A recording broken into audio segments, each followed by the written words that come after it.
সিরিয়ায় আইএসের হামলায় নিহত 53।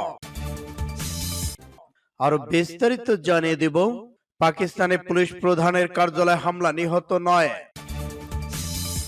মার্কিন ও ফরাসি বাহিনীর হাতে অস্ত্র আটক হওয়ার খবর প্রত্যাখ্যান করল ইরান, যে কারণে ভ্লাদিমির পুতিন ইতিমধ্যে যুদ্ধে হেরে গেছেন। আরো থাকছে, ট্যাঙ্কে বরাবর যুদ্ধমঞ্চ ইউক্রেনের জন্য বাড়াবাড়ি জানালো জার্মানি। যুক্তরাষ্ট্র দক্ষিণ কোরিয়ার মহড়ার প্রতি নজিরবিহীন প্রতিক্রিয়া দেখানো হুমকি উত্তর কোরিয়ার। এবার বাখমুত শহর দখলের পথে রাশিয়া। এবং সর্বশেষে জানিয়ে দিব, আরব সাগরে ইসরায়েলি জাহাজে ভয়াবহ হামলা। শুনছিলেন সংবাদ শিরোনাম, এখন বিস্তারিত। তবে অনুরোধ থাকবে এই ভিডিওটিতে একটি লাইক দিন এবং কমেন্টস করে জানিয়ে দেন আপনি কোন জেলা থেকে বা কোথা থেকে আমাদের সাথে যুক্ত রয়েছেন। এবং সর্বশেষ গুরুত্বপূর্ণ আপডেট সংবাদ পেতে চ্যানেলটি সাবস্ক্রাইব করে আমাদের সঙ্গে থাকুন। ধন্যবাদ। সিরিয়ায় আইএস এর হামলায় নিহত 53। সিরিয়ায় মধ্যাঞ্চল মরুময় প্রদেশে হোমসে ইসলামিক স্টেট আইএস হামলা করেছে বলে জানা গেছে। এতে অন্তত 53 বেসামরিক লোক নিহত হয়েছেন। এই ঘটনায় আহত হয়েছেন আরো কয়েকজন। শুক্রবার দেশটির রাষ্ট্রীয় বার্তা সংস্থা সানায় তথ্য জানায়, এই হামলার জন্য গণমাধ্যম আইএস কে দায়ী করেছে।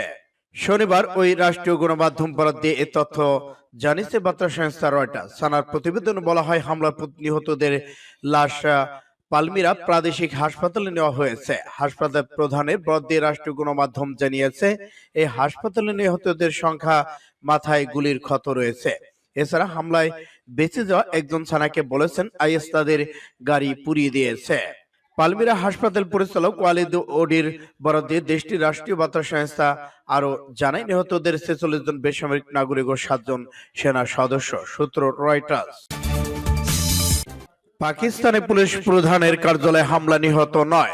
পাকিস্তানে করাচি পুলিশ প্রধানের কার্যালয়ে বন্দুকধারীদের হামলায় 9 জন নিহত হয়েছে। নিহতদের মধ্যে 5 জন জঙ্গি, বাকি 4 জন পুলিশ ও রেঞ্জার সদস্য। এতে আহত হয়েছেন আরো 8 জন। খবর জিও নিউজের। শুক্রবার স্থানীয় সময় সন্ধ্যা 7:10 করাচির সারিফা ফয়সাল এলাকায় পুলিশ প্রধানের কার্যালয়ে হামলা চালায় বন্দুকধারীরা। এরপর প্রায় 4 ঘন্টা অভিযান চালিয়ে 5তলা ভবনটি জঙ্গি মুক্ত করে পুলিশ ও রেঞ্জার সদস্যরা।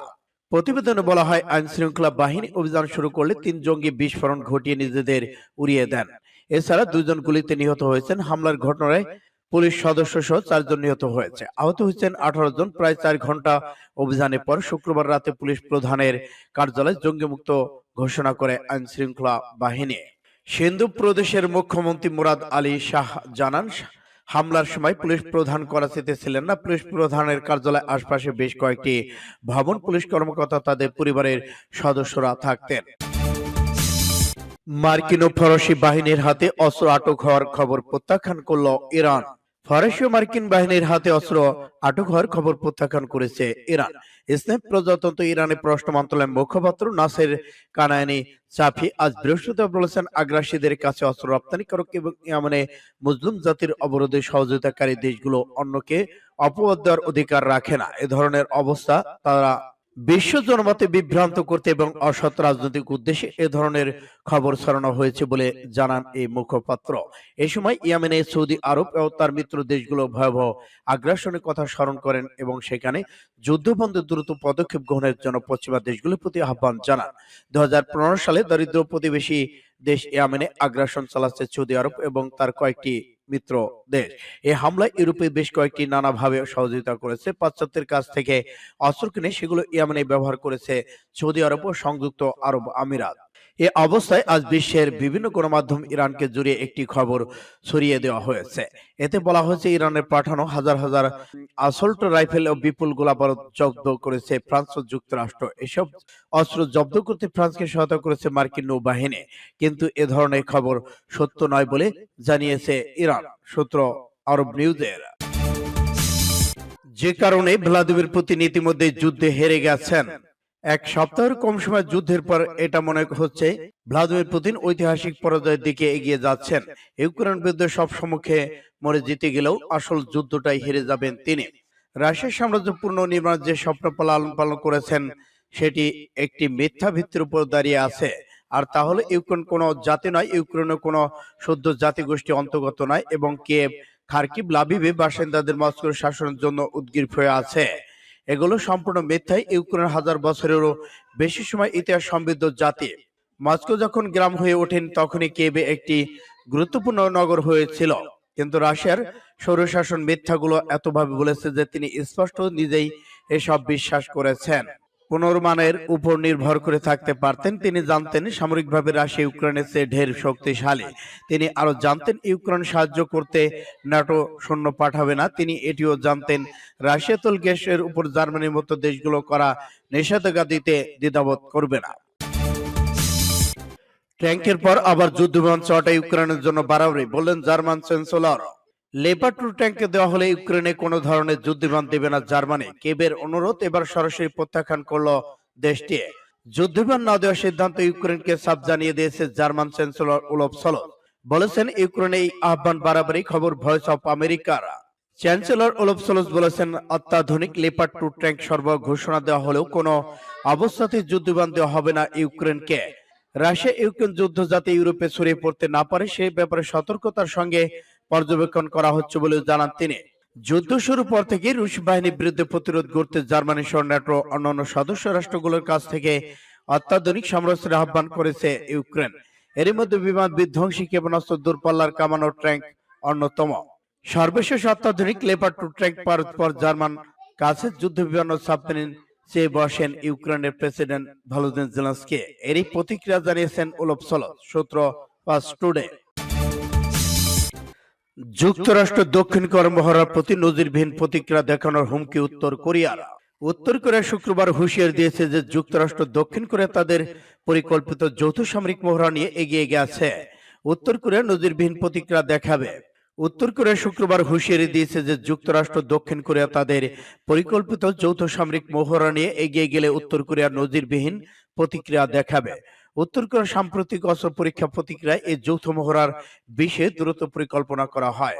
রাষ্ট্র পরিচালিত কোরিয়ান সেন্ট্রাল নিউজ এজেন্সি প্রকাশিত মন্তব্যে বলা হয়েছে উত্তর কোরিয়ার পররাষ্ট্র মন্ত্রণালয় মনে করেছে যে যুক্তরাষ্ট্র দক্ষিণ কোরিয়া তাদের পরিকল্পিত মহড়া বিষয়ে এগিয়ে গেলে কোরীয় উপদ্বীপ ক্রমবর্ধমান উত্তেজনা ঘৃণিত নিম্নজিত হবে।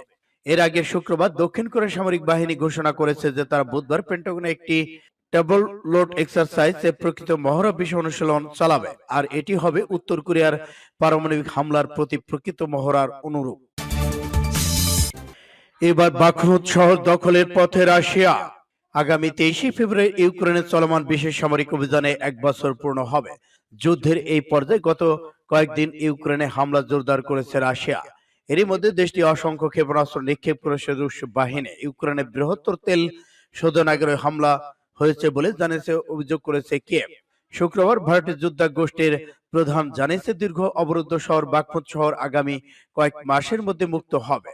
ইউক্রেনের যুদ্ধক্ষেত্র কূটনৈতিক লাভের পর ভারী গোলা বোমা বর্ষণ প্যাটার্ন অনুসরণ করে রাশিয়ার ভোরে 36টি ক্ষেপণাস্ত্র নিক্ষেপ করেছে।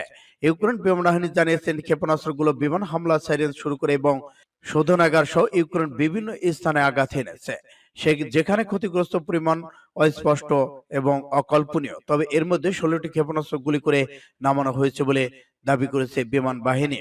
রাশিয়ার বর্তমান মনোযোগ দনেটস্ক শহর বাখমুতের দিকে। সেটি ইউক্রেনের শিল্প কেন্দ্রস্থল দোনবাসের অংশ এবং আংশিকভাবে রাশিয়ার দখলে।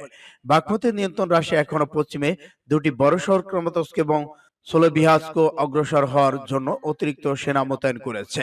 এদিকে যুদ্ধপন্থী সামরিক ব্লগারের সঙ্গে একটি সাক্ষাৎকারে ওগানা প্রধান ইয়েভজেনি প্রিগোজিন পূর্বাভাস দিয়েছে যে বাখমুত এপ্রিলের মধ্যে মুক্ত হবে এবং বাখমুতে আপনাকে সমস্ত সরবরাহ রুট কেটে ফেলতে হবে। আরব সাগরে ইসরায়েলি জাহাজে ভয়াবহ হামলা। আরব সাগরে ইসরায়েলি মালিকানাধীন একটি জাহাজে হামলা হয়েছে।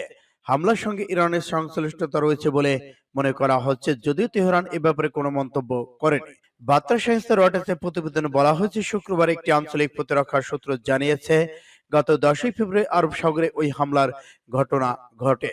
সূত্রটি বলেছে হামলার সম্ভবত ড্রোন ব্যবহার করা হয়েছিল, তবে হতাহতের কোনো খবর পাওয়া যায়নি। British maritime security company Ambrey agency বলেছে মানবাধিকার বিমান ব্যবস্থা তথ্য আনম্যান এরিয়াল ভেহিকল ড্রোন দিয়ে হামলা চালানো হয়। ওই সময় আরব সাগর দুটি ট্যাঙ্কার, একটি বাল্কো ক্যারিয়ার ছিল, এর মধ্যে দুটি বাণিজ্যিক জাহাজ ইসরায়েলি মালিকানাধীন এবং একটি সংযুক্ত আরব আমিরাতের। সিকিউরিটি কোম্পানি আরব বলেছে হামলার সঙ্গে ইরানও জড়িত বলে অনুমান করা হচ্ছে, তবে ইরানের পক্ষ থেকে তাৎক্ষণিকভাবে কোনো প্রতিক্রিয়া ব্যক্ত হয়নি। এর আগে চলতি বছরে 29শে জানুয়ারি ইরানের ইস্পাহান শহরে একটি সামরিক স্থাপনায় ভয়াবহ ড্রোন হামলা করা হয়। ওই হামলার জন্য ইসরায়েলকে দায়ী করেছে ইরান, সেই সঙ্গে প্রতিশোধ নেওয়ার অঙ্গীকার করে দেশটি। প্রসঙ্গত, তেহরানের পারমাণবিক কর্মকাণ্ড, ইউক্রেন যুদ্ধে রাশিয়ার পক্ষ থেকে অস্ত্র সরবরাহ এবং সাম্প্রতিক দেশটির সরকার বিরোধী বিক্ষোভে আইন শৃঙ্খলা বাহিনী দমন পীড়নের অভিযোগ ইরান ও পশ্চিমা দেশগুলোর মধ্যে উত্তেজনা বিরাজ করছে। এদিকে ইসরায়েলের প্রতিরক্ষা মন্ত্রী লয়েড অস্টিন শুক্রবার বলেছেন, নিষেধাজ্ঞা সত্ত্বেও অঞ্চলের বাইরে নিজেদের অত্যাধুনিক অস্ত্রের বিস্তার ঘটাচ্ছে ইরান। একই সঙ্গে ইরান ও ড্রোন প্রিসিশন গাইডেড নির্ভুলভাবে আঘাত হানতে সক্ষম বিক্রির বিষয়ে অন্তত 50টি দেশের সঙ্গে আলোচনা হয়েছে, সূত্র পাঁচ টুডে।